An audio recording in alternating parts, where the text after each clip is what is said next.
সারা দেশে দাপে বেড়াচ্ছে ব্যাটারি চালিত অটোরিকশা। কারণে অকারণে সৃষ্টি হচ্ছে যানজটের। ভোগান্তিতে পড়তে হচ্ছে নগরবাসীকে, প্রায়ই ঘটছে প্রাণহানির মতো দুর্ঘটনাও।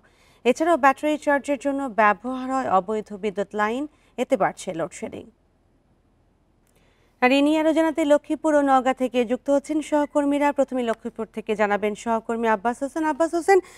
ব্যাটারি চালিত রিকশার দৌরাত্ম্য কেমন এবং এগুলো বন্ধ করার ব্যাপারে সিটি কর্পোরেশন কোনো ব্যবস্থা নিয়েছে কিনা? বান্ডেল থাকলে প্রতি সেনমানিতে টাকা বাঁচবে। বিকাশ সেনমানি বান্ডেল কিনে জিতুন প্রতি লেনদেনে। এক কথায় বলি যে লক্ষ্মীপুরের ক্রান্তি অর্থগুলো রয়েছে, অর্থাৎ বেসরকারি রয়েছে, সেগুলো কিন্তু বাকি শহরে যে শহর আমরা সেটা দেখেছি এখানে একটা পরিষেবা তারা কিছু অটোরিকশাকে তারা যে লাইসেন্সের আওতায় এনেছেন, আর অন্য সব অটোরিকশা এখনো তারা বাইরে রয়েছে। অর্থাৎ আমরা যদি বেসরকারিভাবে হিসাবে বলি যে শুধু লক্ষ্মীপুরে প্রায় 15,000-এর বেশি অটোরিকশা চলাচল করে।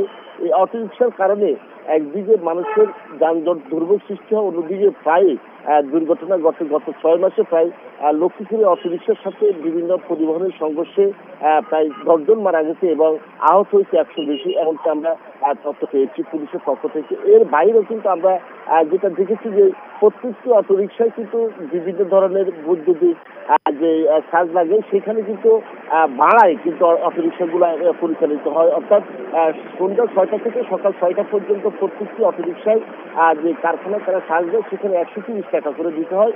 এই ব্যাটারি চার্জের কারণে কিন্তু লোডশেডিংও দেখা দেয়।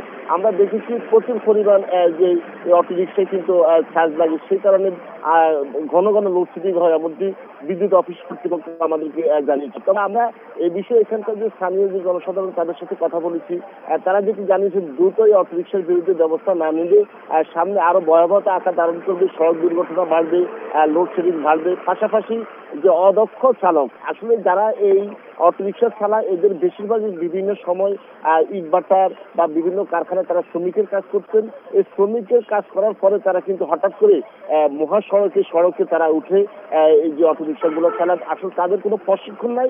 এই প্রশিক্ষণ না থাকার কারণে প্রায় কিন্তু তারা দুর্ঘটনার শিকার হন এবং তারা সঠিকভাবে ট্রাফিক আইন না মেনে তারা কিন্তু এইসব যানবাহন চলাচল করে। তবে পুলিশের পক্ষ থেকে ইতিমধ্যে আমরা দেখেছি যে প্রায় তারা অভিযান পরিচালনা করেন এবং তাদেরকে যে মামলার আওতায় আনেন। কিন্তু মামলা দিলেও কিন্তু এর মাঝে কিন্তু আমরা দেখছি গত কয়েক মাস আগে যে অটোরিকশার বিরুদ্ধে মামলা দেওয়ার কারণে কিন্তু যে ট্রাফিক পুলিশের উপর হামলা করেছে, এই বিষয়ে কিন্তু অনেকজনকে আসামি করে মামলা হয়েছে, গ্রেপ্তারও হয়েছে। অর্থাৎ যে তাদের বিরুদ্ধে ব্যবস্থা নিতে গেলে তারা কিন্তু উল্টো আরো কিন্তু তারা হামলার শিকার হতে হচ্ছে আইন শৃঙ্খলা বাহিনীকে। তবে এখন এই অটোরিকশার বিরুদ্ধে দ্রুত ব্যবস্থা না নিলে কিন্তু আরো ভয়াবহ আকার ধারণ করবে বলে এখানকার যে স্থানীয় এলাকাবাসী রয়েছেন বা পৌর কর্তৃপক্ষ রয়েছেন বা সাধারণ মানুষ। জি আব্বাস, আপনি আমাদের সঙ্গেই থাকুন।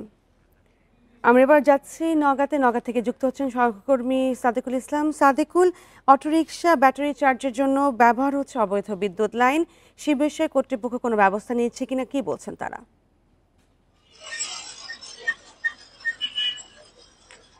আপনি জানেন যে অপরিকল্পিতভাবে গড়ে ওঠা এই নওগাঁ শহরে কিন্তু মানুষের কিন্তু এখন প্রধান দুর্ভোগের কারণ হয়ে দাঁড়িয়েছে এই ব্যাটারি চালিত অটোরিকশা। আর এই প্রতিনিয়ত এই অদক্ষ চালকদের দ্বারা এই শহরবাসী কিন্তু শিকার হচ্ছেন দুর্ঘটনার।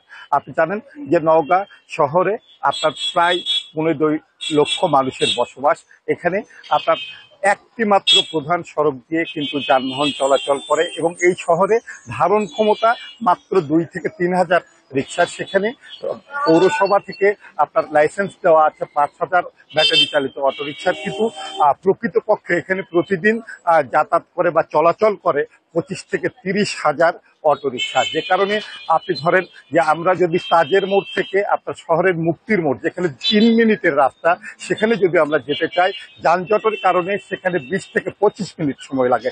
আর এ কারণে আপনার অফিসকামী লোকজন, স্কুল কলেজের শিক্ষার্থী, এমনকি পরীক্ষার্থীরাও নির্ধারিত সময়ে তার পরীক্ষা কেন্দ্রে কিংবা হাসপাতালে কিন্তু যেতে পারেন না। এমনও ঘটনা ঘটেছে যে একজন প্রেগনেন্ট নারী আপনার প্রসবের জন্য তাকে হাসপাতালে নেওয়া হচ্ছে, কিন্তু এই যানজটের কারণে সে কিন্তু নির্দিষ্ট সময়ে আপনার এই হাসপাতালে পৌঁছাতে পারেনি।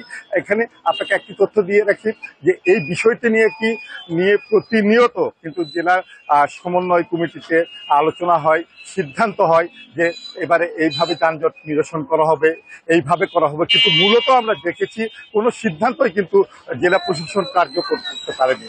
আমরা আরো লক্ষ্য করেছি যে এখানে সিদ্ধান্ত নেওয়া হয়েছিল যে এই শহরে যানজট কমাতে একদিন আপনার এই অটোরিকশাগুলোতে কালার করে, অর্থাৎ একদিন লাল গাড়ি চলাচল করবে আর একদিন নীল গাড়ি, কিন্তু সেটিও 2-3 দিনের বেশি চলেনি।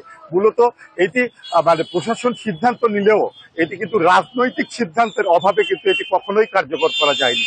আর এই যে অদক্ষ যানবাহন চালক, আর এদের কারণেই কিন্তু আমরা দেখেছি যে মানে অপেশাদার এবং অদক্ষ চালকের কারণে প্রতিনিয়ত কিন্তু আপনার দুর্ঘটনার শিকার হচ্ছে পথচারী, যানবাহন চালক এবং সংশ্লিষ্ট এই শহরবাসী। তারা এই দুর্বিষহ যানজট থেকে বাঁচতে আপনার সরকারের কাছে দাবি করেছেন শহরে যে 4 লেন আপনার সড়ক নির্মাণের যে প্রকল্প সেটি যেন দ্রুত বাস্তবায়নের উদ্যোগ নেওয়া হয়। অবৈধ অটোরিকশার দৌরাত্ম্য এবং সে বিষয়ে লক্ষ্মীপুর ও নওগাঁ থেকে জানাচ্ছিলেন সহকর্মীরা।